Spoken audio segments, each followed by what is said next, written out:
ચલો વિદ્યાર્થી મિત્રો, આજના લેક્ચરની અંદર આપણે યુનિટ 3 જેનું નામ છે an interview with Arun Krishnamurthy, એટલે કે અરુણ કૃષ્ણમૂર્તિ સાથેની એક મુલાકાત પાઠ વિશે ભણીશું. તો સૌથી પહેલો પ્રશ્ન એ કે અરુણ કૃષ્ણમૂર્તિ કોણ છે? તો અરુણ કૃષ્ણમૂર્તિ એક એન્વાયરમેન્ટલિસ્ટ એટલે કે પર્યાવરણીયવિદ છે. પર્યાવરણીયવિદ એટલે શું? તો જે પર્યાવરણને લગતા તમામ કાર્યો કરે છે, જેને આપણે સામાજિક કાર્યકર્તા કહી શકીએ.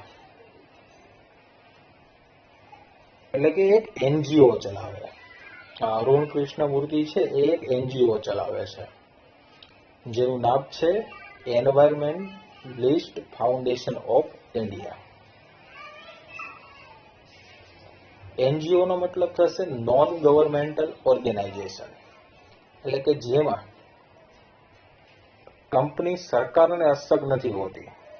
ખાલી એનજીઓની સ્થાપના ફ્રીમાં કામ કરવા માટે, સમાજને લગતા કોઈ પણ કામ કરવું હોય તો એ કામ કરવા માટે એનજીઓની સ્થાપના કરવામાં આવે છે.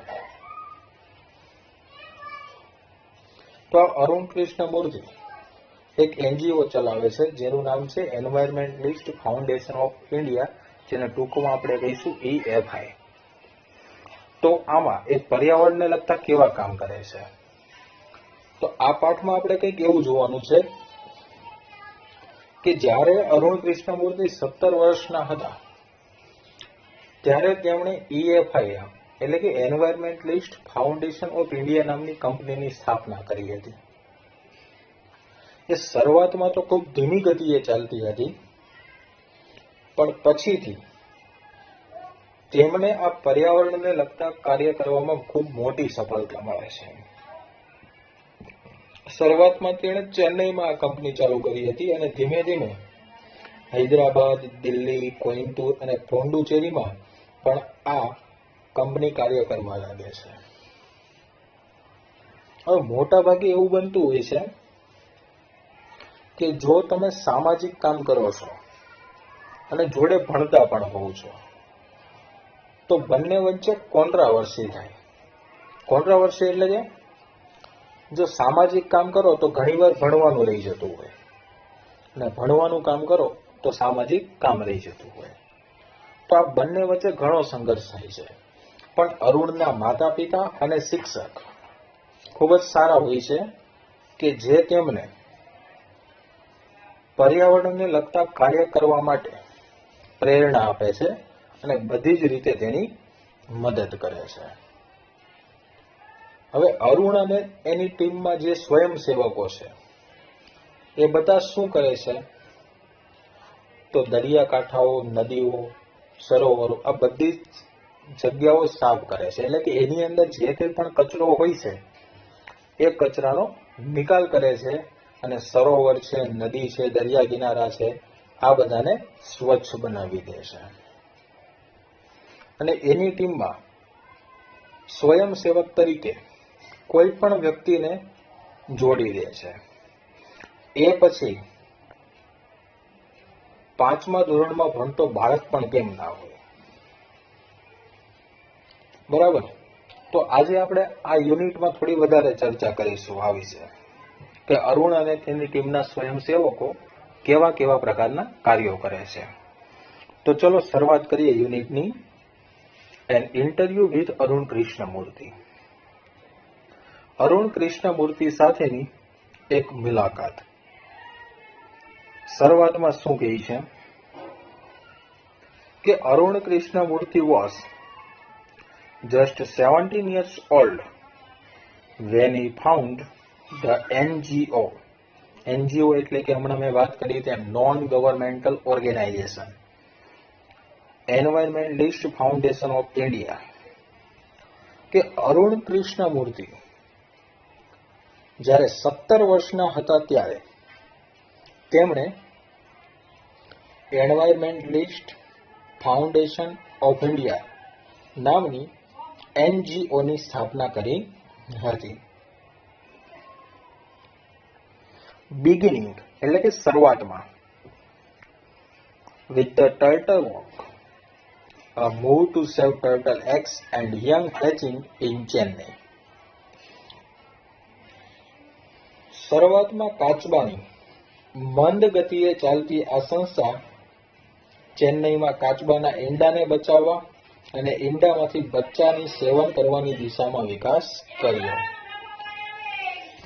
શરૂઆતમાં આ કંપનીએ કેવી રીતે વિકાસ કર્યો કે કાચબાની મંદ ગતિએ ચાલતી આ સંસ્થા કે કાચબો ઈંડાને બચાવે અને ઈંડાને સેવન કરીને તેમાંથી બચ્ચાઓ બહાર આવે એ રીતે ખૂબ જ ધીમી ગતિએ ચાલતી હતી એવું કહેવા માંગે છે કે શરૂઆતમાં આ કંપની ચેન્નઈમાં ખૂબ જ ધીમી ગતિએ ચાલતી હતી. Today Arun and his team of volunteers have cleaned beaches and various water bodies in Chennai, Hyderabad, Delhi, Coimbatore and Pondicherry. આજે અરુણ અને તેની ટીમના સ્વયંસેવકો, વોલ્યુન્ટર્સનો મતલબ થશે સ્વયંસેવકો. આજે અરુણ અને તેની ટીમના સ્વયંસેવકો ચેન્નઈ, હૈદરાબાદ, દિલ્હી, કોઇમ્બતુર અને પોંડુચેરીના દરિયાકાંઠાઓ અને વિવિધ જળાશયોની સફાઈ કરે છે. બીચીસનો મતલબ થશે દરિયા કિનારો અથવા તો દરિયાકાંઠો અને વોટર બોડીઝનો મતલબ થશે જળાશયો. The team cleans lakes, beaches and zoos, plant trees, educates people through street plays and also make environment friendly paper bags. આ ટીમ લેક એટલે કે તળાવ, બીચીસ એટલે કે દરિયા કિનારાઓ, જૂ એટલે કે પ્રાણી સંગ્રહાલયની સફાઈ કરે છે. આ ટીમ શું કરે છે? તળાવ, દરિયા કિનારા અને પ્રાણી સંગ્રહાલયની સફાઈ કરે છે. પ્લાન્ટ ટ્રીઝ એટલે કે વૃક્ષો ઉગાડે છે. પછી શું કહે છે? Educates people through street play. Street play એટલે કે શેરી નાટક. શેરી નાટક દ્વારા લોકોને શિક્ષિત કરે છે. And also make environment friendly paper bag, અને પર્યાવરણને નુકસાન ન કરે તેવી કાગળની થેલીઓ પણ બનાવે છે. અરુણ's team has students who joined him when they were in class 7. અરુણની ટીમમાં એવા વિદ્યાર્થીઓ છે કે તેઓ જ્યારે ધોરણ 7માં હતા ત્યારે તેની ટીમમાં જોડાયા હતા. And continue to work with him even after 5 years. અને આજે 5 વર્ષ પછી પણ તેમની સાથે કામ કરવાનું ચાલુ રાખ્યું છે. અરુણની ટીમમાં સ્વયંસેવક છે જે ધોરણ 7 થી તેની સાથે જોડાયા હતા અને અત્યારે 5 વર્ષ પૂરા થઈ ગયા છે છતાં પણ તેની સાથે જોડાયેલા છે. આ તેના વિશે બેઝિક ઇન્ફોર્મેશન હતી. હવે જુઓ તો અરુણ કૃષ્ણમૂર્તિ સાથે ઇન્ટરવ્યુ ચાલુ થાય છે, મુલાકાત ચાલુ થાય છે. તો સૌથી પહેલો પ્રશ્ન એને કયો પૂછવામાં આવે છે કે which experience as a child inspired you to take up the cause of the environment? What was your first activity? બે પ્રશ્ન પૂછે છે. પહેલો પ્રશ્ન કયો છે કે બાળક તરીકેના કયા અનુભવે તમને પર્યાવરણ વિશે જાગૃત થવાની પ્રેરણા આપી હતી? એક્સપિરિયન્સ નો મતલબ થશે અનુભવ અને ઇન્સ્પાયર નો મતલબ થશે પ્રેરણા. અને બીજો પ્રશ્ન શું કહે છે, what was your first activity? તમારી પહેલી પ્રવૃત્તિ કઈ હતી? તો જવાબમાં અરુણ કૃષ્ણમૂર્તિ શું કહે છે કે a beautiful lake next to my house, મારા ઘરની નજીકમાં એક તળાવ આવેલું હતું. which one had a lot of birds, frog and snake, was heavily polluted. જેને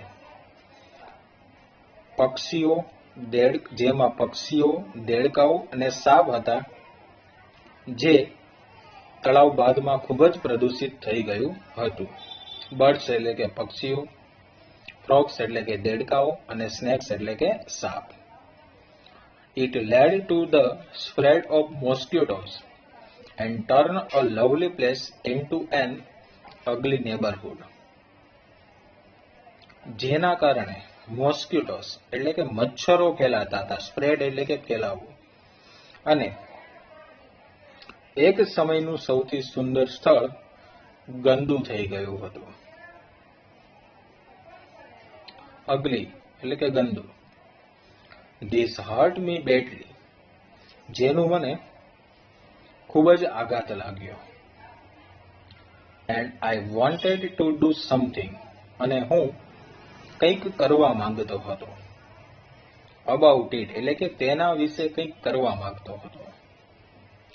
I got together with a couple of my friends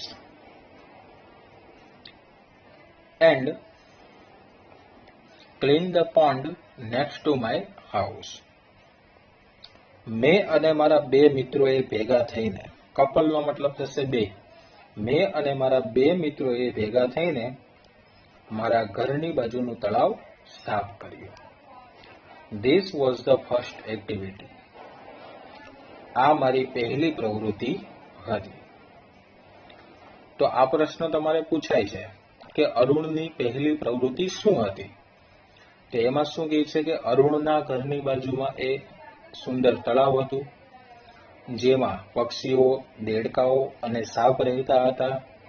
ત્યારબાદ આ તળાવ ખૂબ જ ગંદુ થઈ ગયું હતું, એટલે કે પ્રદૂષિત થઈ ગયું હતું, જેના કારણે મચ્છરનો ફેલાવો થયો હતો અને એક સુંદર જગ્યા ગંદી બની ગઈ હતી, જેનો અરુણને ખૂબ જ આઘાત લાગ્યો અને તેણે તેના બે મિત્રો સાથે મળીને નજીકનું તળાવ સાફ કર્યું.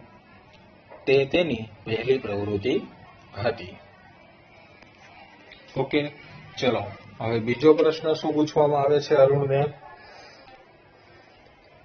કે what kind of support did you get from your parents and teachers? Was there any conflict between study time and activism? કે તમને તમારા શિક્ષક અને માતા પિતા તરફથી કેવી મદદ મળતી હતી? સપોર્ટ એટલે કે મદદ. ભણવાના સમય અને પ્રવૃત્તિ કરવાના સમય વચ્ચે કોઈ સંઘર્ષ થતો હતો? એક્ટિવિઝમ એટલે કે પ્રવૃત્તિનો સમય અને સ્ટડી ટાઈમ એટલે કે ભણવાનો સમય. હમણાં આપણે આગળ વાત કરી તેમ કે ભણવામાં સમય ફાળવે તો પ્રવૃત્તિ કરવાનું રહી જાય અને પ્રવૃત્તિમાં સમય ફાળવે તો ભણવાનું રહી જાય. આવું ક્યારેય તમારે થયું હતું? એવો અરુણ કૃષ્ણમૂર્તિને પ્રશ્ન પૂછવામાં આવે છે. તો જવાબમાં શું કહે છે અરુણ કે આઈ હેવ સપોર્ટિવ પેરેન્ટ્સ, કે મારા માતા પિતા મને મદદ કરતા હતા. who understood that my interest was the environment, અને તેઓ જાણતા હતા કે મને પર્યાવરણમાં રસ છે. they have never stopped me from doing what I want, તેમણે મને ક્યારેય કોઈ કામ બાબતે અટકાવ્યો નથી. On my part, I also made sure that I did not fail my parents in any way. મારા તરફથી હું હંમેશા સતર્ક રહેતો કે મારા માતા પિતાને કોઈ પણ પ્રકારે નિરાશા ન થાય. I always inform them about everything that I did and took their advice before jumping into action. હું હંમેશા તેને દરેક વસ્તુની જાણ કરી દેતો હતો. ઇન્ફોર્મ એટલે કે જાણ કરવી, અને કોઈ પણ કામ કરતા પહેલા તેની સલાહ લેતો હતો. એડવાઇસ એટલે કે સલાહ લેવી. I have teachers who taught me how to go about things. મારા શિક્ષકો પણ એવા છે કે તેઓ મને દરેક વસ્તુના ઊંડાણ સુધી કેવી રીતે જવું તે શીખવતા હતા. They also taught me humility. તેમણે મને માનવતાના ગુણ પણ શીખવ્યા. હ્યુમિલિટી, માનવતાના ગુણ. So that I did not become snobbish or arrogant. જેથી કરીને હું દંભી કે અહંકારી ના બની જાઉં. And start thinking I was a superstar. અને પોતાની જાતને સુપરસ્ટાર માનવા ન લાગુ. Because I was doing all this environment work. કારણ કે હું દરેક પ્રકારના પર્યાવરણને લગતા કામ કરતો હતો.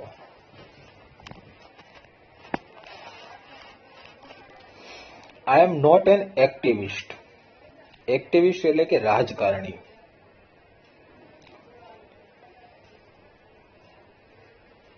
કે હું કોઈ રાજકારણી નથી. They taught me to be simple and keep learning all the time. તેઓએ મને સાદગી અને દરેક સમયે શીખતા રહેવાનું શીખવ્યું છે.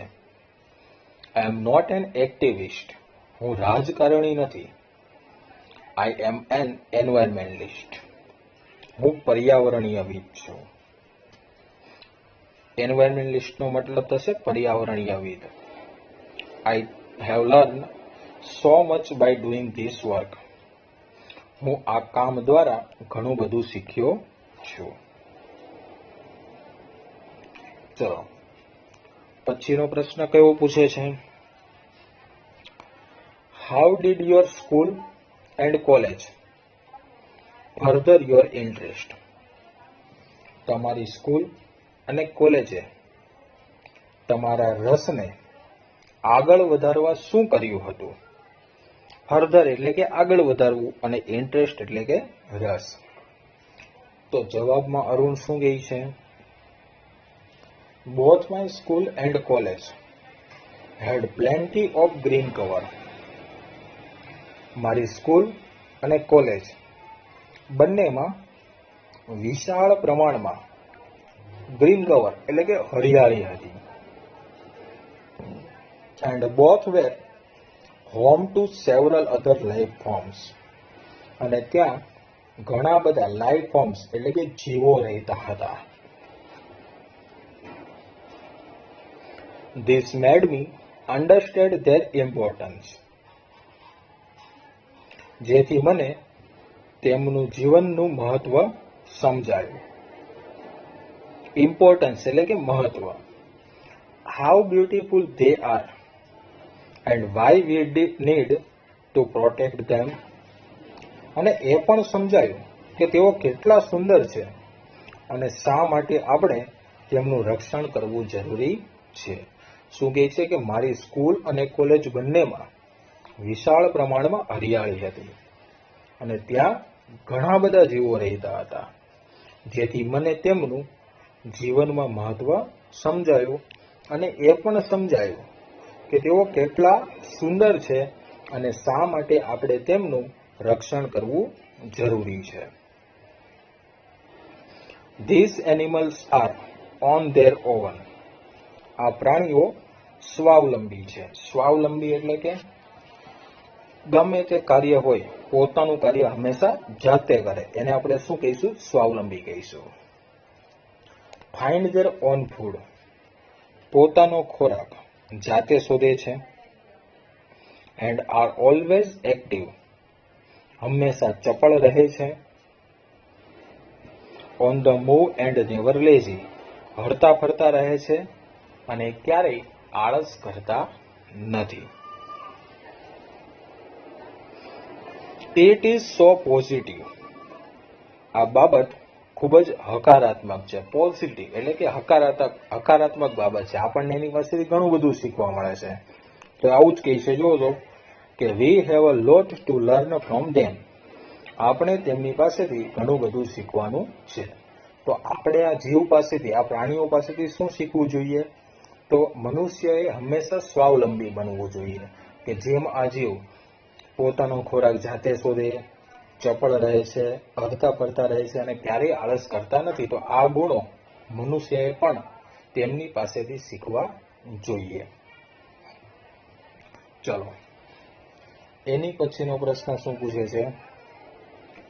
Did you feel any hesitation in quitting a well-paying job and venturing into this full time? કે તમને ક્યારેય સારા પગારવાળી નોકરી છોડતા અને આવું જોખમી કાર્ય શરૂ કરતા ખચકાટ થયો હતો? હેસિટેશનનો મતલબ થશે ખચકાટ થવો, ક્વિટનો મતલબ થશે છોડવું. ને પ્રશ્ન શું પૂછે છે કે તમને સારા પગારવાળી નોકરી છોડતા અને આવું જોખમી કાર્ય શરૂ કરતા ખચકાટ થયો હતો? એમાં બીજો પ્રશ્ન શું પૂછે છે? What were the option you weigh before you arrive at your decision? તમે તમારા નિર્ણય સુધી પહોંચતા પહેલા કયા વિકલ્પો ઉપર વિચાર કર્યો હતો? એટલે કે ગમે તે વ્યક્તિ હોય, સારા પગારવાળી નોકરી હોય, એ છોડીને સંપૂર્ણ સમય આ પ્રવૃત્તિમાં આપે તો ખચકાટ તો થવાનો જ છે. તો આ બાબતે તમે કયા વિકલ્પ ઉપર વિચાર કર્યો હતો? આવો એને પ્રશ્ન પૂછવામાં આવે છે. તો જવાબમાં શું કહે છે? It is always good to decide in favor of what you really love to do. તમને તમારું ગમતું કામ કરવા મળે તે તરફ નિર્ણય લેવો હંમેશા સારો હોય છે. ઇન ફેવર ઓફ એટલે કે ની તરફેણમાં. I quit my job at Google, ને ગૂગલની મારી નોકરી છોડી દીધી. But I still keep in touch with my friends there. પણ હું હજી પણ ત્યાંના મારા મિત્રો સાથે ટચમાં છું એટલે કે સંપર્કમાં છું.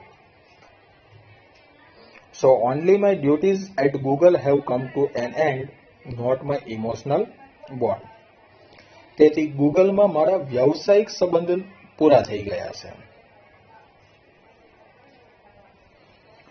મારા ભાવનાત્મક તંતુઓ નહીં, એટલે કે ભાવનાત્મક જોડાણ નહીં. એટલે કે ગૂગલમાં મેં નોકરી છોડી દીધી છે પણ ત્યાંના મિત્રો સાથે હજી હું સંપર્કમાં છું. I understood that I had to leave the job at that minute in 2010. હું સમજી ગયો હતો કે 2010માં મારે તાત્કાલિક મારી નોકરી છોડી દેવી જોઈએ. Or else I would never be daring enough to do so. અથવા હું તેમ કરવાનું ડેરિંગ એટલે કે સાહસ ક્યારેય કરી શક્યો ન હોત. I could not sit back and enjoy life when environmental damage was happening on such a large scale. પર્યાવરણને મોટી માત્રામાં, લાર્જ સ્કેલ એટલે કે મોટી માત્રામાં ડેમેજ એટલે કે નુકસાન થતું હોય ત્યારે હું શાંતિથી બેસી ના શકું અને જીવનને માણી ન શકું. I want to do something and that something need my full attention. મારે કંઈક કરવું હતું અને તે માટે સંપૂર્ણ ધ્યાન તેમાં આપવું જરૂરી હતું. So I left Google for EFI. તેથી EFI સંસ્થા માટે મેં ગૂગલની નોકરી છોડી દીધી. તો આજના લેક્ચરમાં મિત્રો આપણે આટલે સુધી રાખીશું. બીજા પાઠમાં આનાથી આગળના પાઠ વિશે આપણે ભણીશું.